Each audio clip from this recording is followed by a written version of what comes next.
Hello everybody, it's Valerie Greenwell and welcome to Quilt Artistry. It's been a little while since I did a little video post, so I thought I'd update you guys and show you what I'm working on today.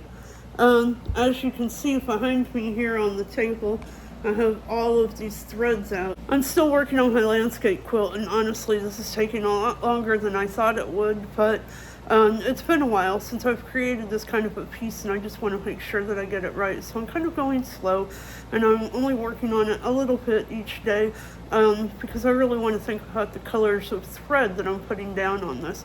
So let me flip the camera around and I'll show you what we've got so far. Okay, so this is the landscape quilt that I've been working on for the last few weeks. I only work on it a little bit each day because I really want to think about the colors and the threads that I'm using. And of course, this is a thread painting. I want to open it up a little bit. There's a lot of very heavy thread work going on this quilt. And in my previous post, I showed you guys that I was using multiple threads in the machine at one time. And so I just want to show you what this looks like close up on the quilt, and then I'm going to show you my machine. Initially, I didn't think that I was going to fill all of this area in with thread, but the more I thought about it, the more I wanted to, because I really wanted to get those color gradients in the sky, like right where I wanted them. Now, at this point, I haven't decided whether or not I'm going to go and do all of this other sky, or if I'm just going to let this part be the sun. So I'm still thinking about that. And as you can see, I have some of my confetti already on the quilt, but once I take this off the frame, I will go back and add some more pieces over the top of what I already hear. This just sort of marks my main area where my leaf confetti is going to be. So now I want to turn this up towards the back of my machine and show you what I've got here. So on right now, what I'm working with is 3 cones of glide thread, and you'll notice the red solo cups underneath.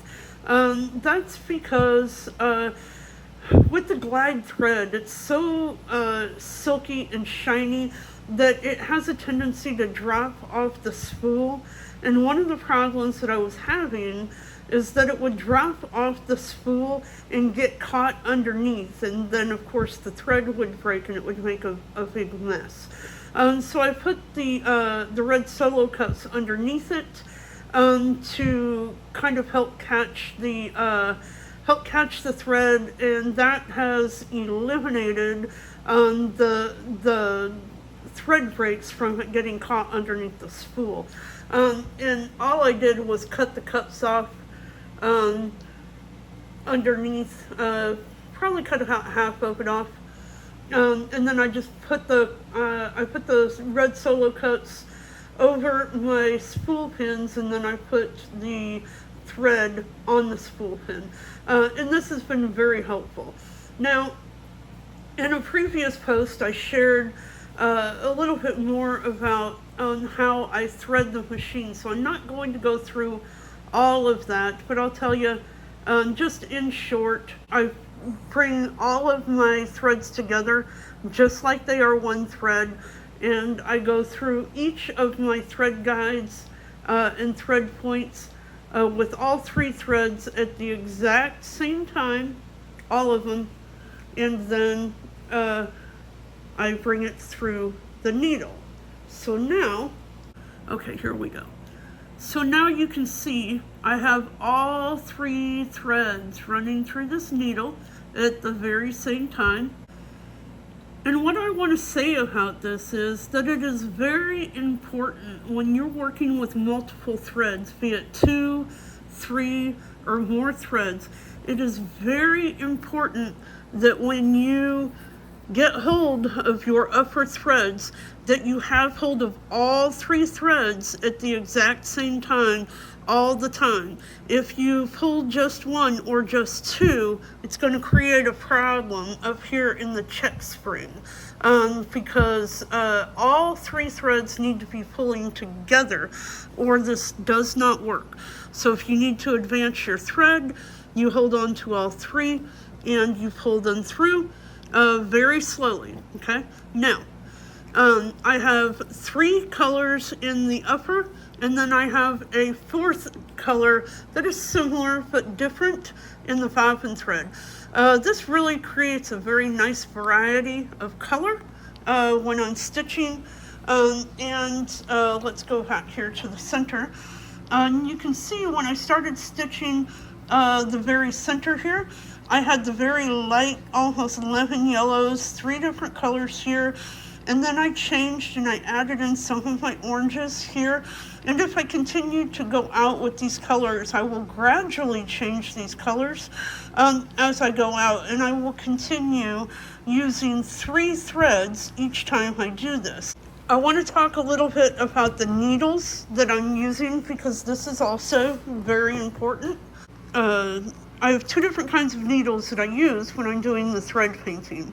When I'm stitching with 2 threads, I use the 19. Probably larger than what most of you are using in your regular everyday quilting. Most of the time I use an 18, so this is just slightly larger. And then when I'm using the 3 threads together, then I will use this one, which is a 21. Now a 21 is a very large needle. You just want to make sure that when you are finished with a project like this, that you take this out, because you wouldn't want to use this in your regular everyday quilting. So yeah, it's just a much larger needle, but it's easier to thread. And then so here you'll see I have this is what they call a floss threader. That's what you call a floss threader. And it is, you can get it in the dental aisle at most pharmacies, CVS, Walgreens, Walmart. And I have found this to be very helpful when I am threading multiple threads on this machine. If you have a serger, sometimes some of you may use these when trying to thread your serger. But anyway, that's what I use to help me thread the machine.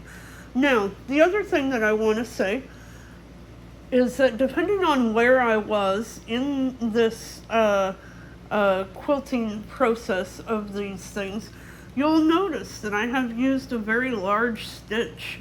There's a reason for that. Now down here in this part of my ground scape, I used a size 10. And the reason for that is I want those stitches to sit on top of the fabric so that it creates more of a fill, and it's going to fill faster with those 3 threads with a larger stitch. So this area again is about a size 10. Now if we come up here and we look here at the road, you'll see these stitches are even bigger yet. These stitches are a size 8. And I went with the size 8 in this area because they're very long, linear strokes that are going just in this one contained area. And so it was very easy to go down to a larger stitch at a size 8 and have that thread really sit on top of that fabric. It just creates a wonderful fill. And again, this is an art quilt. This is a landscape quilt. So, larger stitches are okay when you're creating an artistic effect on a quilt top. That might not be what you want to use in a quilt that's going to maybe go on a bed or something like that. But the rules for art quilting very different.